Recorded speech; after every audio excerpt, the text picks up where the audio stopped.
Agora, com exclusividade para a Cultura FM de Castelo, as notícias da capital federal. Brasília. Chamando. Bom dia, sou José Carlos Gambarini e estes são os destaques de hoje. Governo cede aos policiais federais e rodoviários que terão pensão por morte integral na reforma da Previdência, enquanto brasileiros comuns terão a pensão até abaixo do mínimo. Maioria do Congresso abre mão da aposentadoria especial de R$ 33.700. Mas um deputado capixaba faz questão desse privilégio. Comissão da Câmara vai investigar obras federais paradas. Só no Espírito Santo são 224. Saiba de tudo aqui, agora.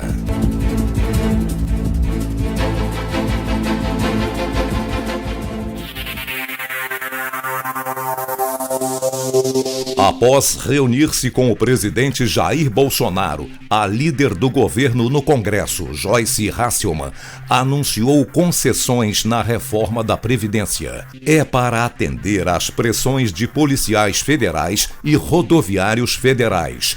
Eles exigem e suas viúvas terão garantida a pensão por morte integral, diferente das viúvas dos brasileiros comuns, que terão a pensão por morte reduzida até abaixo do salário mínimo. A deputada Joyce Hasselmann está otimista com a economia a ser produzida pela nova Previdência, que ela estima passar de 1 trilhão. A gente ainda está em busca de mais e mais votos e também em aperfeiçoar mais o texto que será apresentado, será votado na comissão especial. Então a gente vai ter uma musculatura maior do que o relatório inicial apresentado. Conversamos sobre alguns pontos em que o governo sugere algumas modificações. A gente está trabalhando nelas, mas já houve aí um acréscimo de alguns bis do relatório original.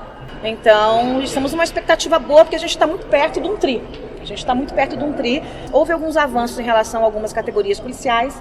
A gente conseguiu atender alguns pleitos. O porta-voz provavelmente fará, entre hoje e amanhã, algum anúncio em relação às polícias.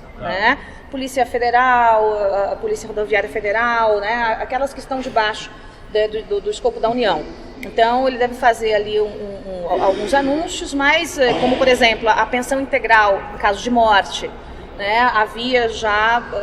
Havia a possibilidade dela não ser integral, ficou definido que vai ser integral. Então a gente atendeu alguns pleitos das categorias policiais, dentro do que obviamente o governo poderia atender. E no estica e puxa ali, o Rogério Marinho já conseguiu fazer uma ampliação da nossa economia. Mas tem mais, porque a gente está fazendo todas as contas ainda em relação ao MP 871. Veja que há uma expectativa de economia, combatendo as fraudes com a MP 871, que chega a 200 bi. Se você soma esses 200 bi com o que já estava, a economia inicial do relatório já chegou a um tri. Já temos um tri, mas a gente vai avançar. A gente está aí, pelas nossas expectativas, com uma possibilidade de bater 1,1 tri de economia na aprovação do texto. A líder do governo, Joyce Hasselmann, acredita na votação da reforma na Câmara antes do recesso, às férias de julho do Congresso. Consegue sim. A gente vai votar na comissão essa semana e já na semana que vem iniciar a discussão em plenário. A gente está deixando uma semana, está trabalhando sempre com a margem de uma semana antes do recesso. Justamente para que nós tenhamos alguns dias de margem, caso tenha um kit de obstrução que não acaba mais, caso aconteça alguma coisinha no meio do caminho. Então a gente está guardando, a última semana para a gente está guardadinha, a gente está contando com terminar tudo uma semana antes do recesso parlamentar. Tudo está correndo em acordo com os líderes. Com os líderes dos partidos. Então os líderes vão entregar os votos. Claro que um ou outro parlamentar, por questão regional, pode não entregar, mas em sua maioria os líderes estão de acordo com esse texto, então isso facilita demais. E o placar, deputada Joyce, o governo terá os 308 votos necessários para aprovar a reforma na Câmara? Não, eu não vou cravar número ainda, porque meu trabalho não terminou, né? O trabalho ainda continua, a gente está ainda em busca de votos, mas pode ter certeza que vai ser um número aí pelo menos 10 a 15% maior do que o mínimo que a gente precisa. A gente está trabalhando também com uma margem de erro, porque sabe como é, né? No dia da votação alguém não aparece, né? Aparece aquela dor de barriga, aquela enxaqueca, então a gente está trabalhando aí com um volume maior do que o necessário para ter a garantia da aprovação.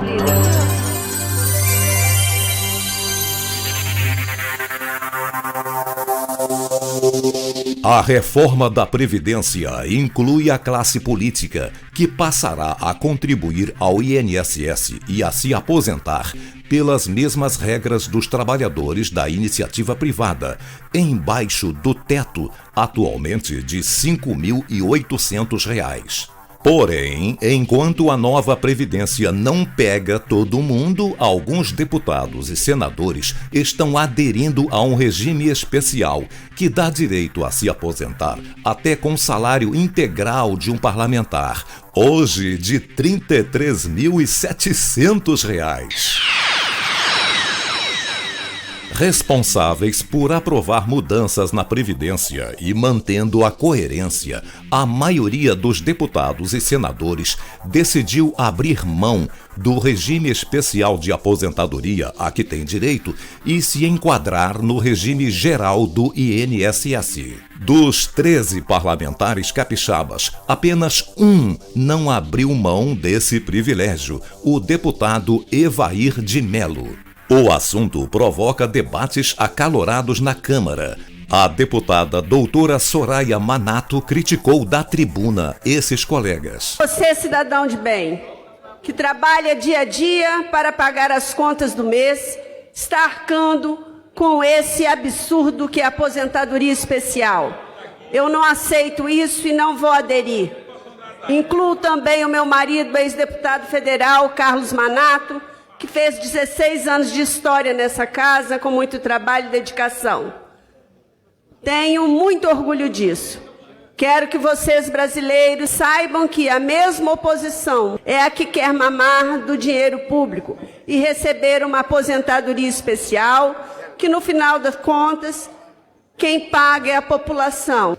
O governo Bolsonaro está lutando pela aprovação da reforma da Previdência, para garantir a nossa aposentadoria. Muito obrigada. A aposentadoria especial, criticada pela deputada doutora Soraya Manato, é aquela que permite a deputado e senador encerrar a carreira com salário integral, a depender da quantidade de mandatos que exerceram. Permitiu, por exemplo, ao capixaba Magno Malta o direito à aposentadoria de R$ 33.700, pelos 2 mandatos de deputado federal e mais 2 de senador, somados ao tempo que ele já havia contribuído ao INSS, segundo informa o jornal O Estado de São Paulo. A seguir, entrevista com o deputado Sérgio Vidigal. Para investigar obras paralisadas Brasil afora, a Câmara dos Deputados criou uma subcomissão que vai ser presidida pelo capixaba Sérgio Vidigal. O tema é relevante. Só aí, no Espírito Santo, são 224 obras paradas, que consumiram cerca de 600 milhões de reais. Vamos saber mais, convidando ao Brasília Chamando o deputado Sérgio Vidigal. Bom dia, deputado. Bom dia, Gambarini. Bom dia, ouvintes da Rádio Cultura FM de Castelo e de todo o sul do estado do Espírito Santo. Bom dia também ao nosso amigo, o nosso diretor da Rádio Cultura FM de Castelo, Dr. César Nemer. Por solicitação minha, foi criada a subcomissão de obras paralisadas e inacabadas do país. E ela foi instalada e eu fui eleito presidente. Quero aqui registrar que no Brasil hoje tem, através de dados do TCU, tem hoje mais de 14 mil obras inacabadas ou paralisadas. que foi investido no valor de 144 bilhões de reais. Imagine você, 144 bilhões de reais, recursos que estão investidos nessas obras que hoje não servem para absolutamente nada. O Espírito Santo, por exemplo, nós temos 224 obras, e essas obras representam um total de quase 600 milhões de reais. O que nós queremos com essa subcomissão? Primeiro, nós queremos levantar, junto com o Tribunal de Contas da União e também com o Supremo Tribunal Federal, nós queremos levantar quais são as razões que essas obras estão paralisadas ou inacabadas. E a partir daí, buscarmos solução para que elas possam ser retomadas. Deputado Sérgio Vidigal, dê alguns exemplos dessas obras que não tiveram conclusão. O importante não é só retomar essas obras, o importante é que essas obras hoje fazem falta para a população brasileira e para a população capixaba. Nessas obras estão incluídas rodovias, está incluído hospitais, unidades de saúde, creches, escolas, entre outros investimentos. E é bom lembrar que, ao retomar essas obras, nós vamos voltar a gerar trabalho, emprego e renda para o trabalhador da construção civil, que hoje é um dos grandes problemas que o país tem também, que é a questão do desemprego. E o que é mais importante é que essas obras vão também melhorar a qualidade de vida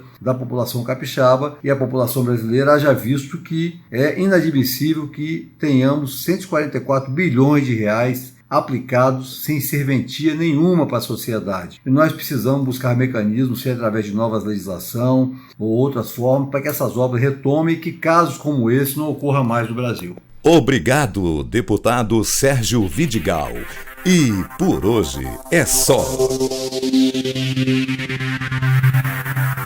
Brasília chamando, sempre neste horário, especialmente para a Cultura FM de Castelo, a líder absoluta de audiência em todo o sul do Espírito Santo. Até lá!